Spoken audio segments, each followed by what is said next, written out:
Please like, subscribe and share করুন আপনাদের channel.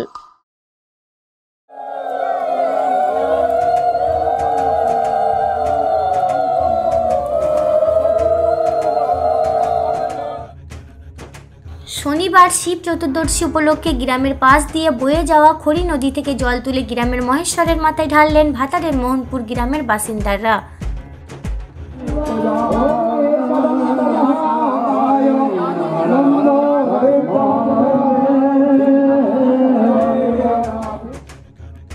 বিগত এক শতক ধরেই ভাতারের বনপাস পঞ্চায়েতের মোহনপুর গ্রামের সমাজসেবী নয়ন সামন্তের উদ্যোগে গ্রামসহ ভিন্ন গ্রামের বাসিন্দারা গ্রাম থেকে প্রায় 4 কিলোমিটার দূরে বয়ে যাওয়া খড়ি নদী থেকে জল তুলে সেই জল ঢালেন গ্রামের মহেশ্বরের মাথায়।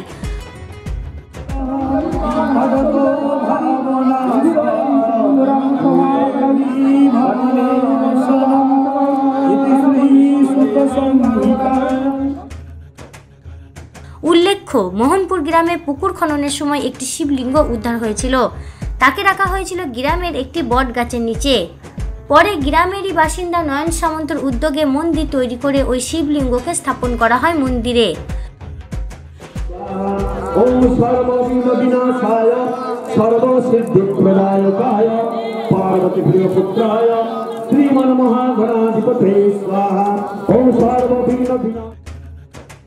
শনিবার সকালে 8 থেকে আশিস গ্রামের কয়েক হাজার মানুষ খড়ি নদী থেকে জল এনে মহেশ্বরের মাথায় দেয়।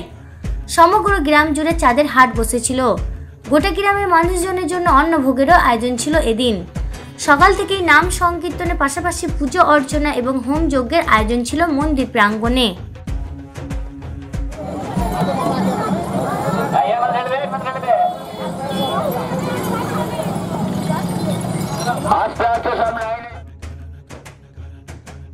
মহারাজ শ্রী ত্রিলোচন বন্দ্যোপাধ্যায় এবং ওনার সহকারী মহারাজদের দ্বারা মৃত্যুঞ্জয় যজ্ঞের আয়োজন করা হয়েছিল মন্দির চত্বরে।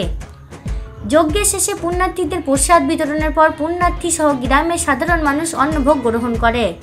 স্থানীয় মানুষজন জানান, এলাকার সমাজসেবী নয়ন সামন্তের উদ্যোগে গ্রামে নানান জনহিতকর কাজ হয়ে থাকে। এদিন প্রায় 15,000 মানুষজনের খাবার আয়োজন ছিল বলে জানিয়েছেন তারা।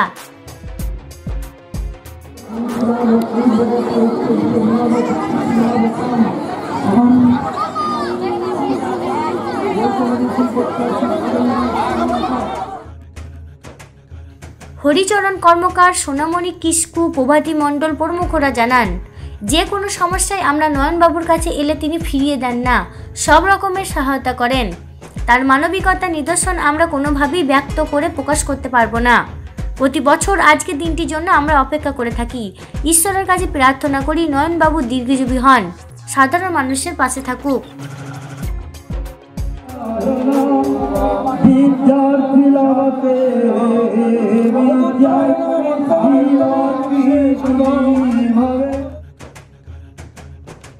এলাকার দুস্থ ও গরিব সাধারণ খেটে খাওয়া মানুষেরা যাতে এই অনুষ্ঠানে আনন্দের সহিত যোগদান করে, সেই লক্ষ্যে অগণিত মানুষদের হাতে নতুন উপহার হিসেবে বস্ত্র তুলে দেন বিশিষ্ট সমাজসেবী নয়ন সামন্ত ও ভাতার বিধানসভার প্রাক্তন বিধায়ক বনমালী হাজরা।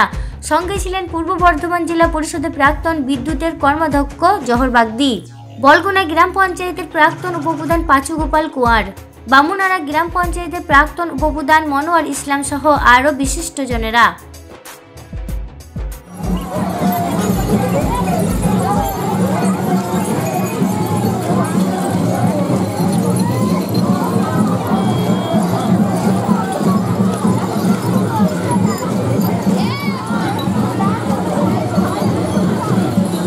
শিবরাত্রি উপলক্ষে একটা মহাযজ্ঞ হচ্ছে, মহামৃত্যুঞ্জয় যজ্ঞ। এই মন্দিরের সম্বন্ধে কি ইতিহাস জানেন? কি এই মন্দিরে এখানে প্রথমে একটা বট গাছ ছিল। ওই বট গাছটা প্রায় 100 বছরের উপর পুরনো।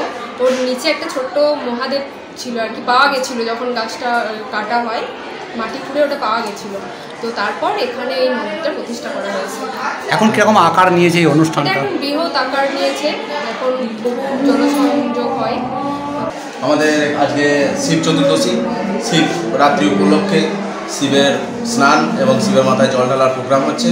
আমাদের মোহনপুর গ্রামের বিশিষ্ট সমাজসেবী এবং সুখ দুঃখের সাথী, গ্রামের সুখ দুঃখের সাথী, প্রতিটি মানুষের সুখ দুঃখের সাথী আমাদের সকলের প্রিয় দাদা নয়ন সামন্ত মহাশয়, ওনার উদ্যোগে এবং ওনার সর্ব সাহায্য নিয়ে আমাদের কিছু ছেলে এবং গ্রামবাসীর সহযোগিতায় আজকের এই অনুষ্ঠান হয়।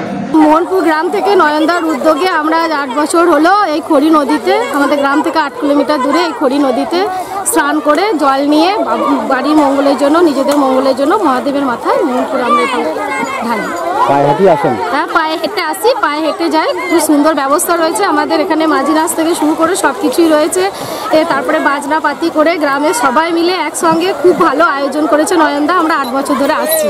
এই পুজোর মাধ্যমে আমাদের একটা সম্প্রীতির বার্তা আমরা ছড়িয়ে দিই। এখানে হিন্দু, মুসলিম, আমাদের আদিবাসী ভাই বোন সব জাতি মিলে আমরা এই অনুষ্ঠানটা পালন করি এবং মহাসমারোহে শিবরাত্রি আমরা পালন করি।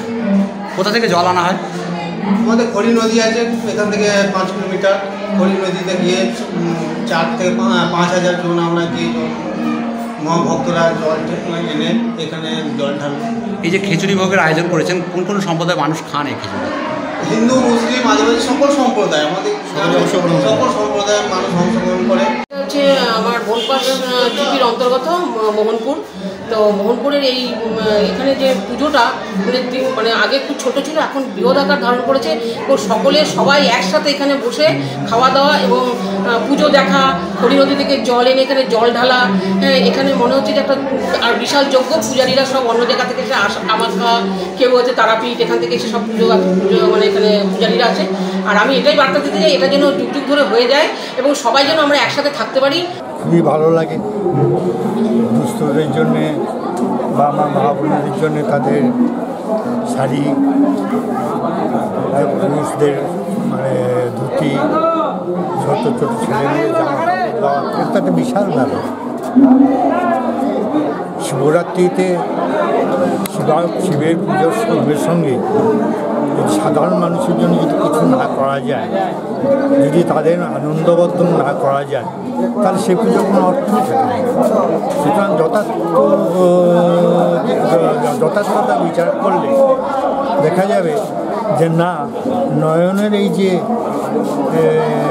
শিবরাত্রির যে উৎসব, সে উৎসব প্রকৃত উৎসবই, মানে উৎসব এবং কী বলবো, পূজা বা যাই কিছু বলুন না কেন, সেটা প্রকৃতত্বে যা হওয়া উচিত তাই সেইভাবেই সে কিন্তু অর্থাৎ কাউকে তিনি সে খুশি রাখতে রাজি নয়, কাউকে সে অখুশি রাখেও না।